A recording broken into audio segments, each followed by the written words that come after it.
now under martial law. All constitutional rights have been suspended. Stay in your home. Do not attempt to contact loved ones, insurance agents, or attorney. Shut up. Do not attempt to think, or depression may occur. Stay in your home. Curfew is at 7 p.m. sharp after work. Anyone caught outside the gates of their subdivision sectors after curfew will be shot. Remain calm. Do not panic. Your neighborhood watch officer will be by to collect urine samples in the morning. Anyone caught interfering with the collection of urine samples will be shot. Stay in your home. Remain calm. The number one enemy of progress is question. National security is more important than individual will. All sports broadcasts will proceed as normal. No more than 2 people may gather anywhere without permission. Use only the drugs prescribed by your boss or supervisor. Shut up! Be happy. Obey all orders without question. The comfort you've demanded is now mandatory. All right, folks. Well, that's obviously a joke. Joe Biafra from the Dead Kennedys there doing Shut Up, Be Happy. But seems like we're headed that way more and more. And, gee, there have been different news stories over the years in the Bush term, haven't there been, guys, about continuity of government and national emergencies and so forth like that. I guess we can all consider ourselves lucky that George Bush hasn't suspended the Constitution and declared himself emperor, at least not yet. But seems like, at least according to Christopher Ketcham in Radar magazine, that, the powers are there.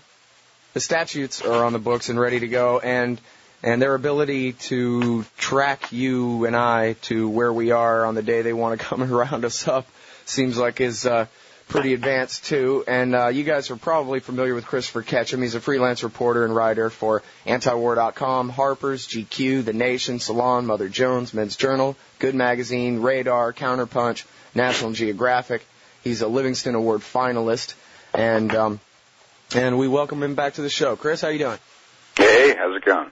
It's going good. I'm glad I could finally get you on the show to discuss this article. Yeah, sure.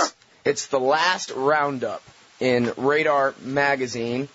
Well, let's just go ahead and start with what does continuity of government mean? What's the topic here in the general sense, Chris? Well, continuity of government, or COG for short, is basically government plans that have gone back to the 1960s, even the 1950s, that originally were conceived to allow for literally the continuance of some sort of version of the federal government in the event of a decapitating nuclear strike on Washington, D.C. So it was really COG developed out of the Cold War and out of planning to deal with a nuclear apocalypse.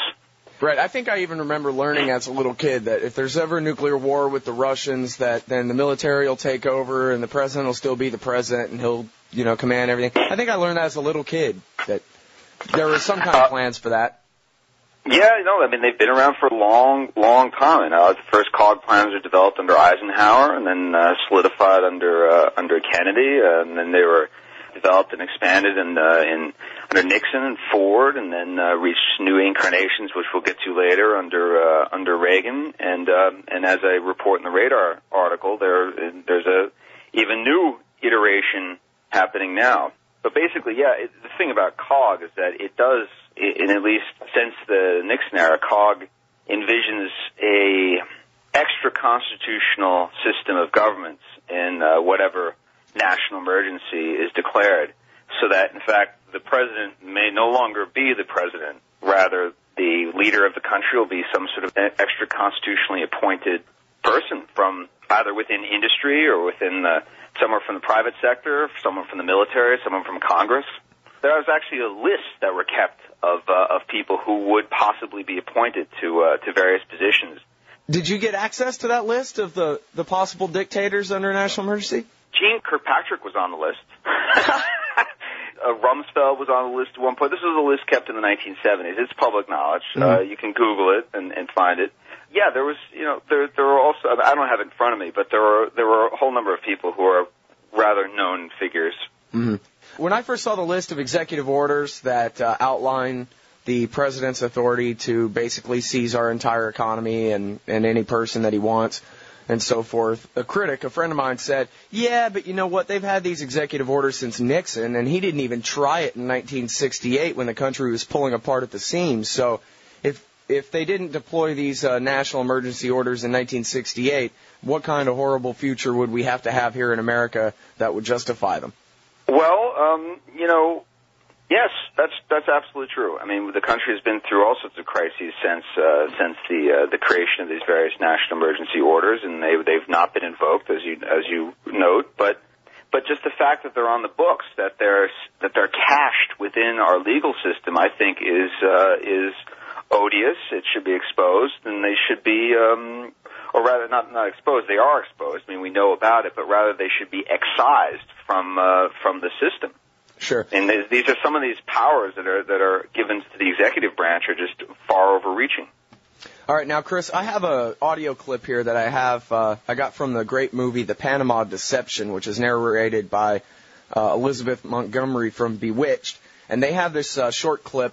It's, just a minute long, from the Oliver North hearings. This is a Texas congressman named Jack Brooks asking a question of Oliver North. The other voices you'll hear are, I believe, Colonel North's lawyer, and then Senator Daniel Inouye from Hawaii. Colonel North, in your work at the NSC, were you not assigned at one time to work on plans for the continuity of government in the event of a major disaster?